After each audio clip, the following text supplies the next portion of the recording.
let's go. James, can you take that? Yeah. Is it all over? James is covered Okay. for me right Yeah. They're just getting a hall page right now, and dispatch is going to give the information now on what type of call it is. So, This gonna go without being in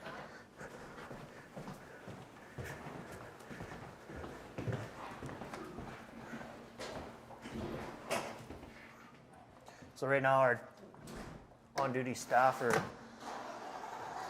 responding. So it's a medical call. It's a purple, so it's a critical. So we have a standard of 60 seconds from the time of the page till the time they leave the fire hall. Wow. Damn. That's fast. Did they make it within the 60 seconds? Yeah.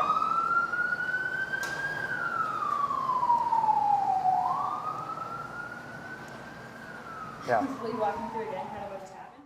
So the crews just finished their morning workout. They're getting ready to have a quick coffee, and the dispatch went off on our radios. We're dispatched through Prince George, and the page goes off, and then they give the information on what it is.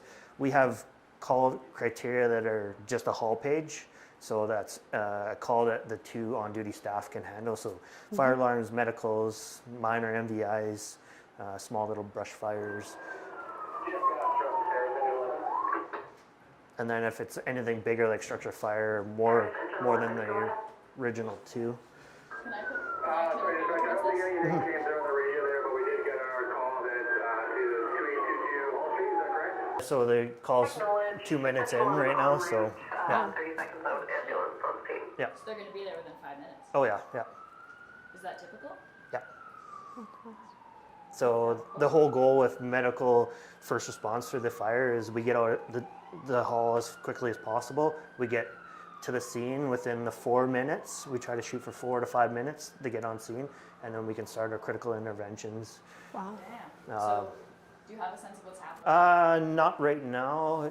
We just have basic information through our dispatch software. So medical purple, so that's the highest level. Okay. So that could be cardiac arrest, not breathing, overdose, anything critical like that, deadly bleeds or something like that. So. Wow. Has it, like you said, you've been in the fire department for 18 years? Yes. Kind of before this app, what did it look like? There's a lot of pagers. Yeah. So old school like Motorola Minidor pagers, and that's what this system is. 11 dispatch. So they're already on their way back? Yeah. And how fast does it take them to kind of return everything to where it needs to be? So kind of like the intake of the fire truck. After a medical call, if they've used some of the equipment, we have a supply room downstairs, so they'll put new bag valve mask on. If they use any bandaging, they'll basically put new Narcan in our medical kits, and then put new syringes in there. So it's very fast. So Yeah. We got enough supplies in our medical kits that we could handle multiple emergencies throughout the day, and then resupply if it got busy. So That's really good. And what is this room that we're in? this is our dispatch center / firefighter office. So we have a lot of our maps, hard maps here. So we have basically all the addresses with the lot numbers, the house numbers. We also have all the water mains and hydrants on here. Oh, wow. And there's only one fire department for Terrace? Yes, yeah. And do you serve any of like the surrounding area, or is there another one like? No, so everything within the city of Terrace is us. Just outside we have the regional district, and covered by Thornhill Fire Department. So they look after the north side. They kind of wrap around us, the actual municipality. Wow. And we do have a mutual aid agreement with Thornhill Fire. So basically it's a two-way agreement. We don't charge each other, but if we need help, hey, we need your help, come help us fight this fire, or likewise the other way. So yeah. Or if we, in this room is the captain's workstation. Your workstation? Your workstation? No, the captain, the on shift. On-duty Yeah, captain. yeah. Not the- So we have always 24/7. We have rather a captain or an acting captain, an officer designated. So they do the, and the heart of any fire station, the kitchen and the kitchen table. So firefighters bring their own food, or they'll go out shopping together for the shift.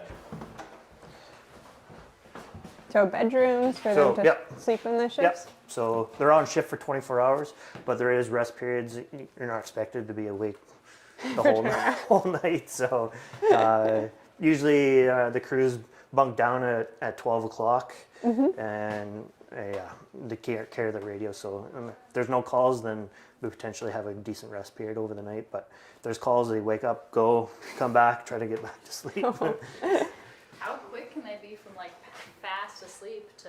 They still have the same. So if it's a medical call, they have 60-second response time to get out of the station.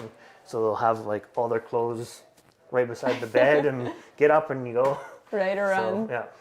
And then if it's a structure fire, they obviously have to throw on their full turnout firefighting protective gear. It's a little bit longer, so we try to shoot for a minute. It's kind of a staple of every fire hall. So we have a tradition, like if we're on vacation and we're traveling around, of course we got to go visit the fire hall. So we usually bring one of our shoulder flashes and we basically do a trade for them. Vancouver one. Yeah. And we actually just updated our crest a few months ago. Oh. So we try to create some pride in the department and also represent our community. So you can see in ours we have the white Kermode bear, which is famous for Terrace. We also have Sleeping Beauty Mountain in the background. So And that's the mountain just over there. yeah. Then we got our vision statement, mission statement.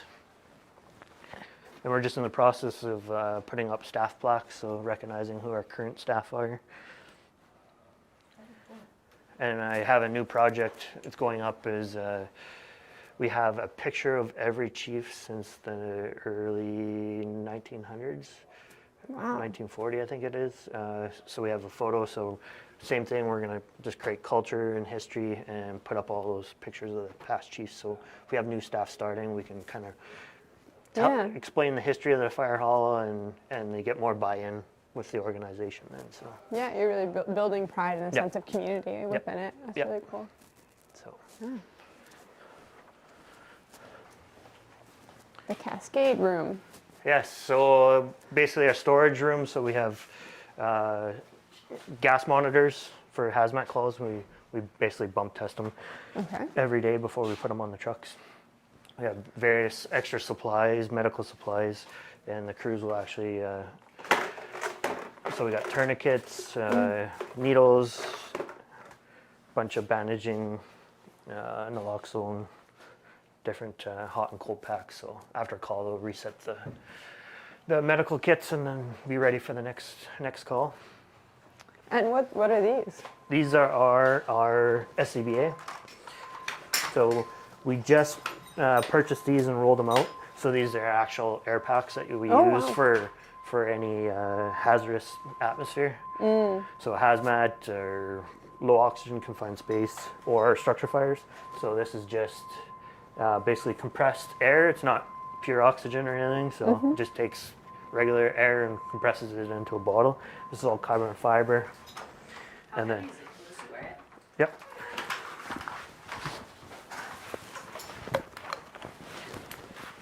So just like a normal backpack, and then you got the waist belt.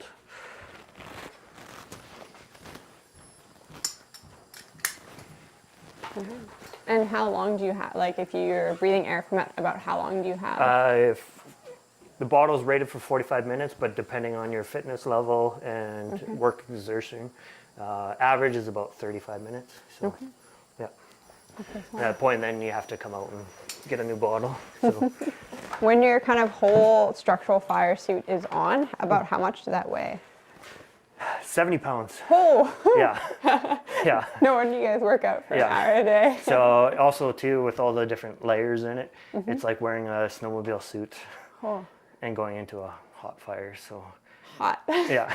So you're already sweating, and then you go into a hot environment, and then your gear slowly absorbs all that thermal energy through a fire, and then it starts transferring it into you. So that's why we We do rest periods on fire scenes. We do vital checks, so because your heart rate goes up and your core temperature goes up. If it gets too high, then you could go into cardiac arrest. And yeah. About how long do you have, like if you're in the fire, about how long does it take to get to that too hot period? Depends on the fire. It'd be hard to actually pin down. So we have a rule basically after a bottle you come out, grab 2 bottles of water, strip your gear, cool off, and then go back in. After 2 bottles, then you actually have to go take your gear off, get a vital check it with BC ambulance, get a clear bill of health, and then come back in. So yeah. Another advancements on the pack here is Bluetooth speaker, external speaker. So inside the actual regulator, there's microphones in here. So it's plugged into the mask. It transmits through here, Bluetooth to this external speaker. It basically amplifies it So out. people can hear you. Yeah, and you can turn it off and on. So if you're working in a team of 3, searching for somebody, you can actually like hear, because the mask is quite restrictive with your communication. So another great feature with this is Bluetooth to our portable radio system. So when you're on air and you key your microphone, it actually transmits Bluetooth to the radio. It has a bunch of noise suppression software built into it, and then basically gets your radio communication out to the incident commander. So it's been a huge improvement. Member has their locker here with all their PPE. So they have their pants and boots, helmet, jacket, coveralls. So they when they come on shift first thing at 8 o'clock is they grab their gear, put it on the truck, and check all their gear and make sure they're ready to respond. And at the end of the shift, and put it back on the hook. And Do you still have gear in here? no, mine's actually in the truck. So because I respond, me and the deputy are kind of on call 24/7. So if there's a major fire, it could be 2 o'clock in the morning. So I gotta, same as the guys, like I race out of the house, hop in the truck, and we both respond directly to the fire scene. So we have our gear in there. We're not so much going in and fighting the fire, we're more of the command role. So our trucks are set up for incident command. Okay. So we track where staff are, we run radio comms, we coordinate with other support agencies, BC Ambulance, Hydro, PNG. Yeah. So my days of actually going in, so no water, no fire pump. Basically, it's a rolling toolbox. So we have all of our rope rescue gear, technical rescue, hazmat, and our extrication equipment. So do you have kind of 2 trucks that would be like if there's a fire, you're going to take them out? Or Yeah. like those? Yeah, we have a occasions? response order. So our first out mainline engine, bread and butter, daily calls, structure fires. Our second out engine, and then our heavy rescue. So if it's a highway incident, this one rolls first, and then we might send an engine if it's on fire. And Yeah, you've got yeah, jacks and whatnot. so this is all of our extrication. And so we can cut roofs, we can force doors, and basically extricate the car around the victim, and then get the victim out and off to medical aid. With the increase of LNG traffic in the region, we see a need with buses that we needed to get heavier duty equipment to extricate a bus, lift a bus. So a lot of these like airbags, we can actually lift buses up Wow. and support them. We can even lift a train. So if we had someone get struck by a train and went under the train in the tracks, we can actually lift the train and pull the victim out. So this is our frontline fire engine 11, and it's set up for our kind of bread and butter calls. So fire alarms, small little fires, trash fires in town, structure fires, and medical. So it's our first out engine with 2 on board. So we got extra nozzles. It's got 600 gallons of water. It's got some foam on it, and a bunch of extinguishers. So it's set up for fighting fire. They'll throw their internal gear on before they get on there, and then they sit on the seat, and as they're responding, they're putting their air pack on and their mask, and then there's victims in the building right away. They'll come off the truck and then basically go right into the structure. Hello. Hello, good morning. Good morning. Thank you for having us. Happy you're here. So, looking forward to having a discussion. Me too. We've already been learning so much. That tour you took us on. Yes. Oh my God, I did not know. I feel like I was lost every corner. Oh yeah. It's quite amazing, the fire halls here. So we have offices and dorms and kitchens, and then we did a little tour of the apparatus bay and all the different apparatus. It was a great tour. So. It was an awesome tour. And we got a real live emergency right in the middle of the tour. So. Yeah, that was wild. Can you give me, obviously no details, but Yeah. what kind of happened? So the crews were just ready to have a quick coffee, and our radios go off. We get paged out through Prince George. So they had a medical aid call come in. So the crews muster and try to get outside the fire hall in 60 seconds or less. So. 60 seconds? Yes. And that's from as soon as the call goes through Yep. to when they're driving out in the fire Driving truck? out and responding. And does that change depending on where they are in shift? Like if they're asleep, is that different? No, we still shoot for the same. So. Wow. Yeah. That's remarkable. Yeah.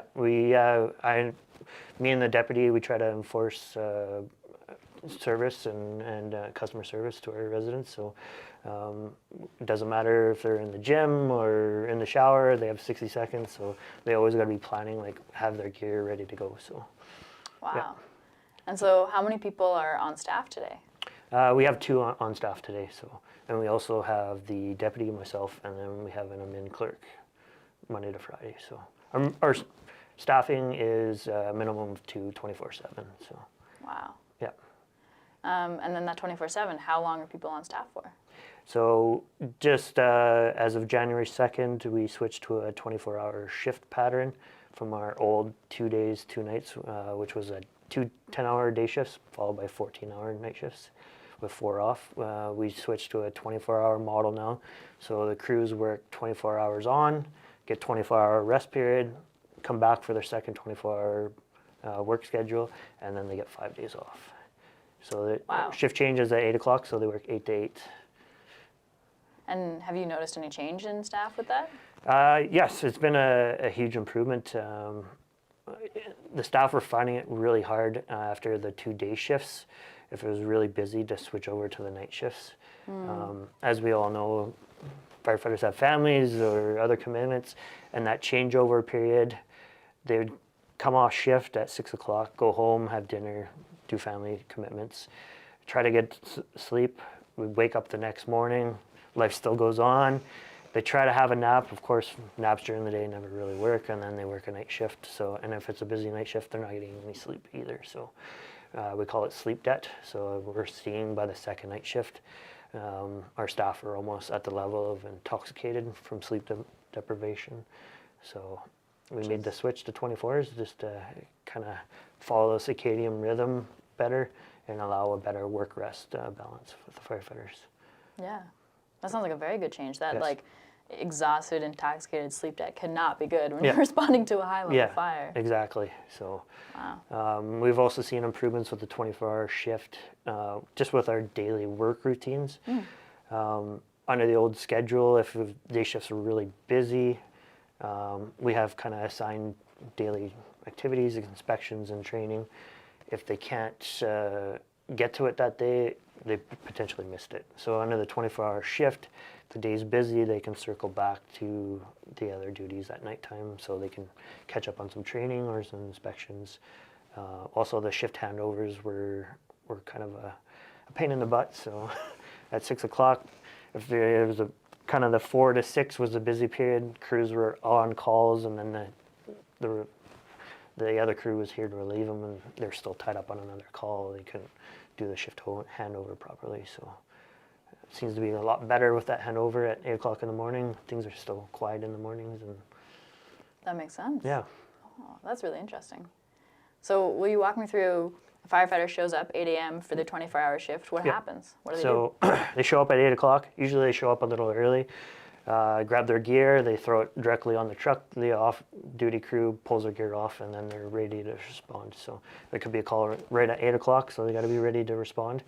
So at that point, then they do a shift handover. So the outgoing crew basically says, hey, this is what we had for calls.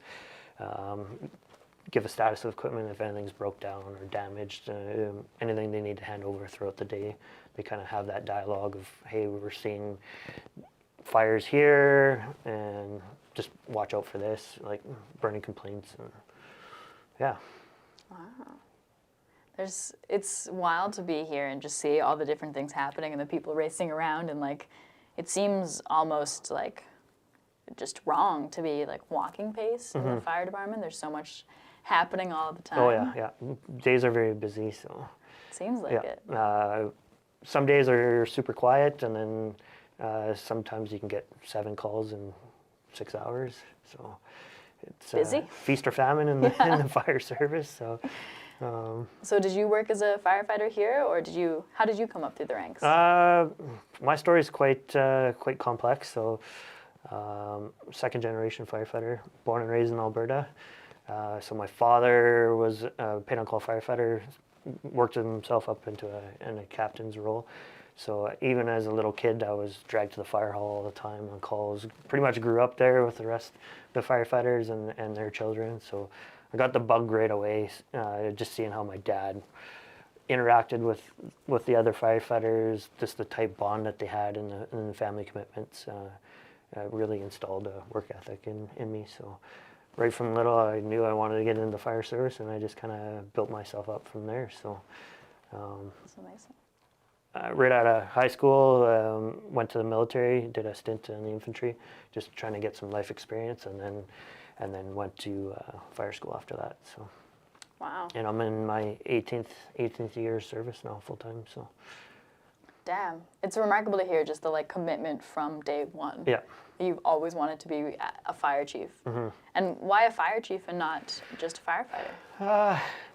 As a chief, you're basically, the accountability starts with you. So, just to having that influence on kind of crafting the department and our service level to the community is really rewarding. So, looking after our staff, increasing staff, looking at our services, looking for ways to improve our services to our residents is it can be challenging, but very satisfying and rewarding at the end of the day.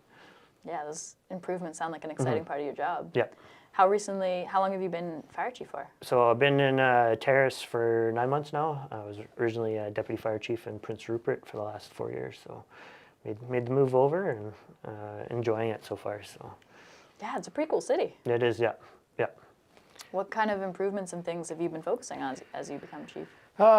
So we're increasing staffing. So we had gaps. I did a assessment of where our staffing levels are at when I came here as chief, and I found that for almost half the year, we were dropping down to 1 firefighter, creating a response delay. We had to wait for additional firefighter to come from home, crew the truck, and then our minimum response is 2. So knowing those gaps, I did a thorough business case and submitted it up through city administration and through council, and was approved for 2 more positions, which will get the fire hall to 12, which is mandatory 2 on staff now. It's 24/7. So we're going to see services improve to our residents.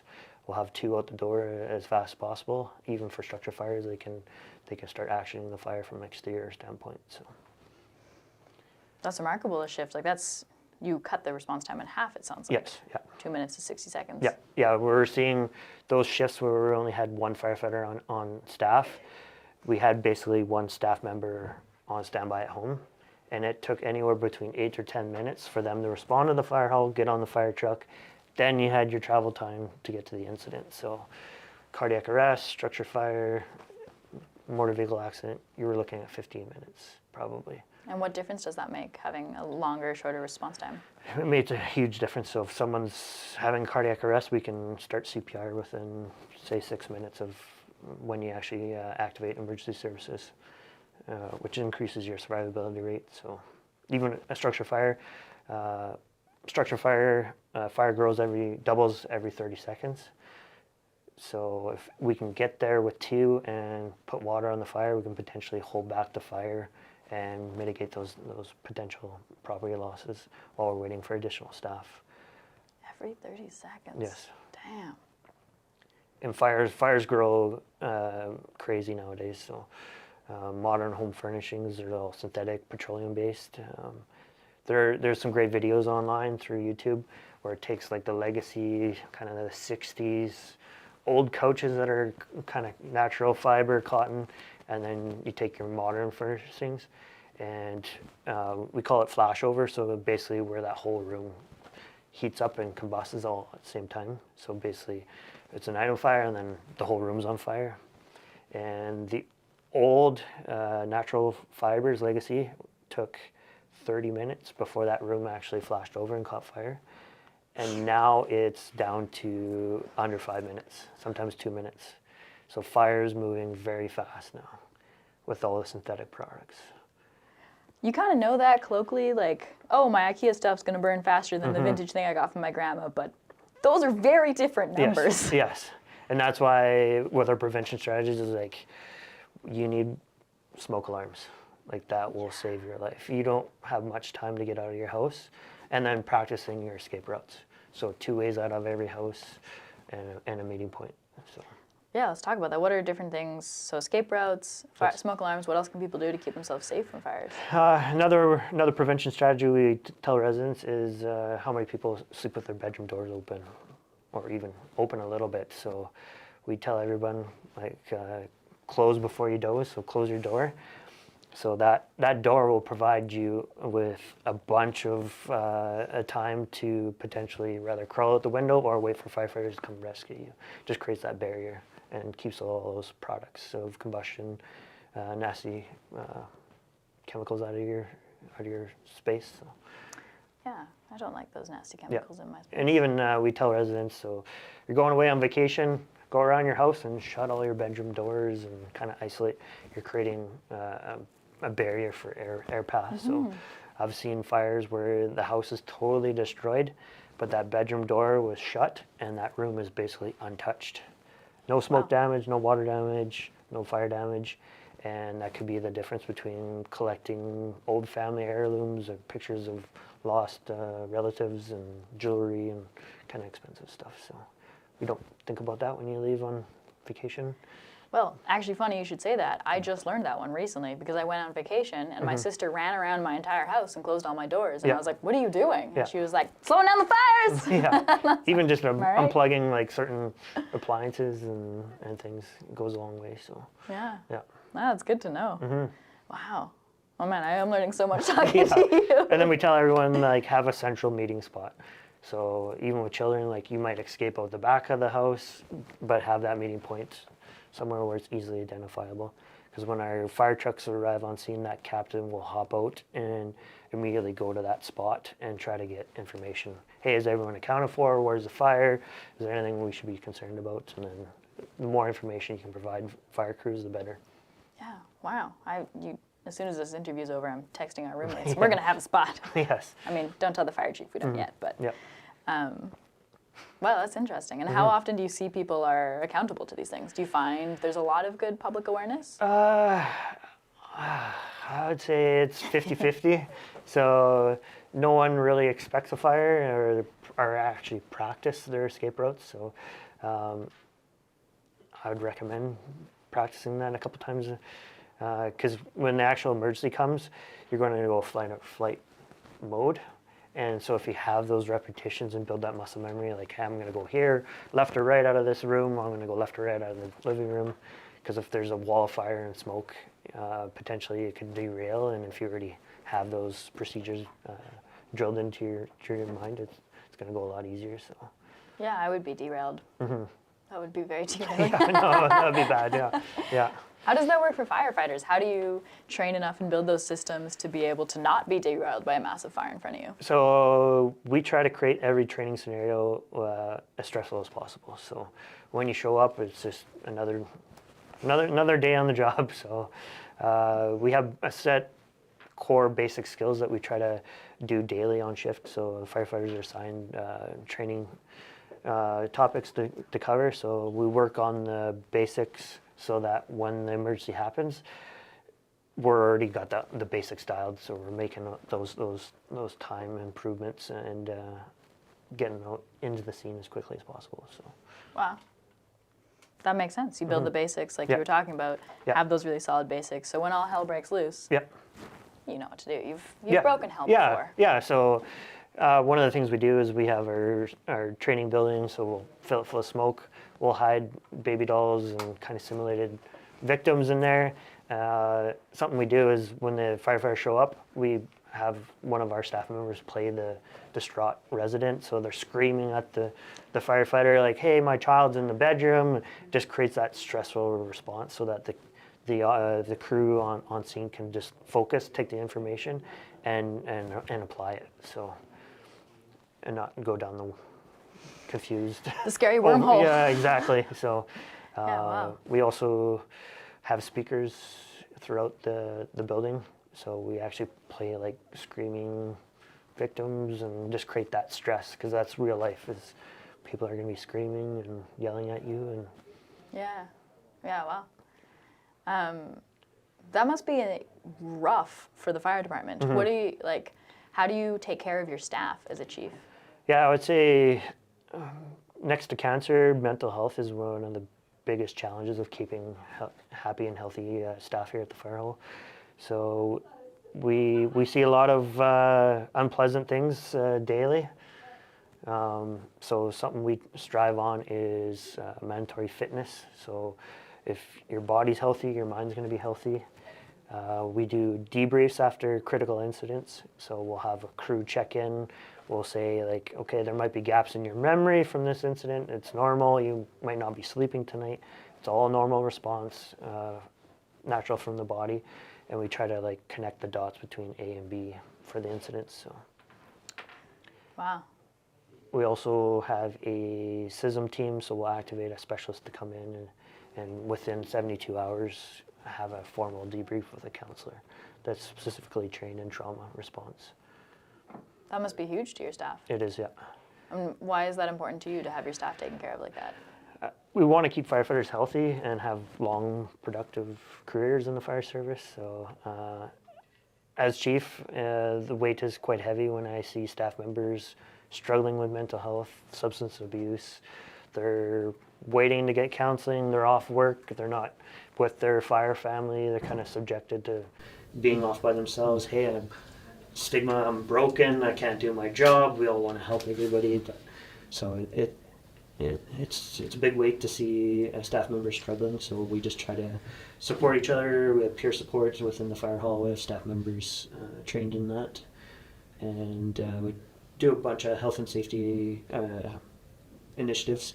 So we have a little barbecue area where we do staff functions and we bring the families in. They have basketball hoop now, so it just builds that. So if it's a stressful day, like just going out as a crew, shooting some hoops and talking shop, it goes a long way. So yeah, it does. and, Wow.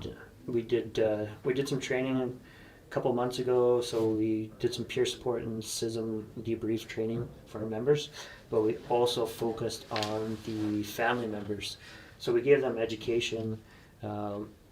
If they see one of the firefighters struggling at home, it's a normal response, but this is what to look out for. And then if you need help, you can identify, reach out to one of the chief officers, or here's some numbers to call. So they might show up to work with a good face, like everything's good, I'm ready to serve the community, but we might not know that they're struggling with their mental health. And then when they go home, basically everything unravels. And Yeah, that must be a crucial step of really like allowing those firefighters to have the support at home and in their fire family. Yep, exactly. Have you noticed it making a difference? It has, yes. Yeah.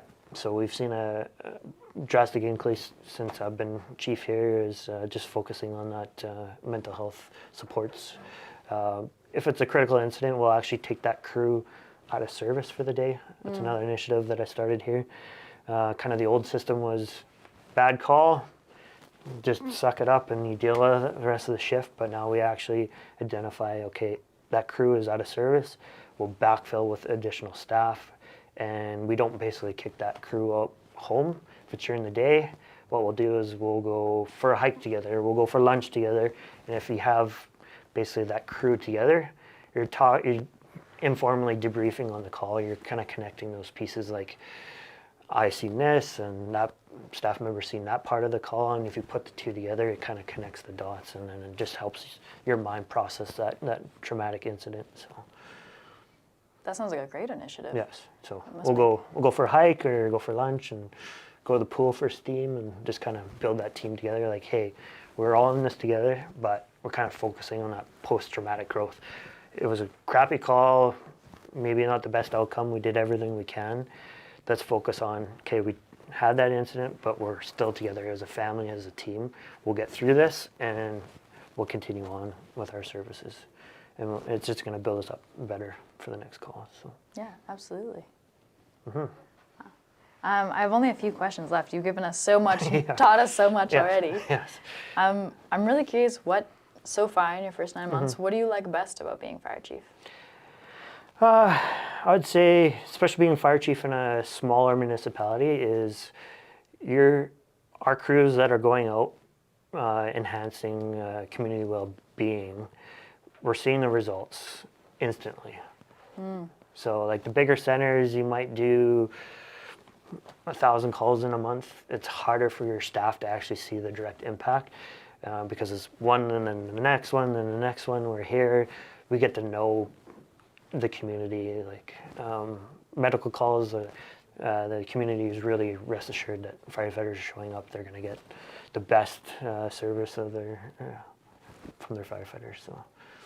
Yeah. Yeah. Residents of Terrace must sleep a little more easily. Yes, yeah, for sure. Knowing the fire team's got their back. Yeah. So, and another thing initiative we started here in the department is I noticed there was a kind of a gap after a fire. So the resident had a fire. They're in ESS, so they get put up in for 3 days into a hotel. What do you do then? Do I need new ID? Can I get back into my house? What can be clean? What do I have to throw away? So we have a document that we provide that resident. Okay, here's what to do after a fire. Here's the steps you need to do. Get this and contact your insurance. This is why the fire department busted out took all the windows out. It's for ventilation. This is why we cut a hole in the roof to let all the gases out like it's normal. So, and then how to get a copy of the fire report. Another kind of second part of this program was once I have a fire cause determination, what we do is there's a lot of rumors within the neighboring blocks. So Joe had a fire down the street, rumors are going around, was it this, was it that, was anybody hurt? So what we do is we target the next day with the on-shift duty crew, is they go around, do door knocks. If we have an actual fire cause determination, it was accidental because of this, or it was a cooking incident. Hey, by the way, do you know some cooking safety? We do free fire inspections of your residents. We'll test your smoke alarms. We'll install new ones if they're expired or outdated and not working. So just kind of calms the residents, like, okay, there was a fire down the street, but everyone was out, everything worked well. They had smoke alarms, everything worked. The fire was accidental. There was nothing to do to prevent it, and then just provide some comfort and take the kids through the fire truck. And okay, it was a bad incident for the neighborhood, but we build it back up into a positive. Like, this is the fire crew. You just create that bond with your community. Yeah, that's quite remarkable. It's interesting. It's really great to hear how much you're like hunting for the gaps and trying to be like, okay, this was a weak spot. How do we make it a positive? How do we make it stronger? Yeah. That's really good to see. It must make such a big difference for residents. Yes. I know I'd feel better if a fireman was knocking on my door the next day when there was a fire down the hall, being like, "We're okay." Yeah. Like, oh, thank God. Let's check your smoke alarms. Make sure. You'd be surprised how many residents actually like, oh, my smoke alarm went off, or it was low battery, so it was beeping. Like, I took it off and I was going to replace the battery, but it's sitting on top of the fridge for the last 6 months. So. I don't think any of us can meet your eye right now. Yeah. You've got me thinking we need to check all of our smoke alarms, all 4 of us. Yeah. But, So standard practice is when we change our clocks in the spring and fall is a good time to check your smoke alarms, test it, change the batteries if it needs batteries, and you should be checking them, hitting the little button once a month, make sure it's still good. all right. Wow. Yeah. And I think that's all we're going to chat about for today. Okay. Unless there's anything else you feel like we haven't touched on yet. No. Yeah. It's pretty good.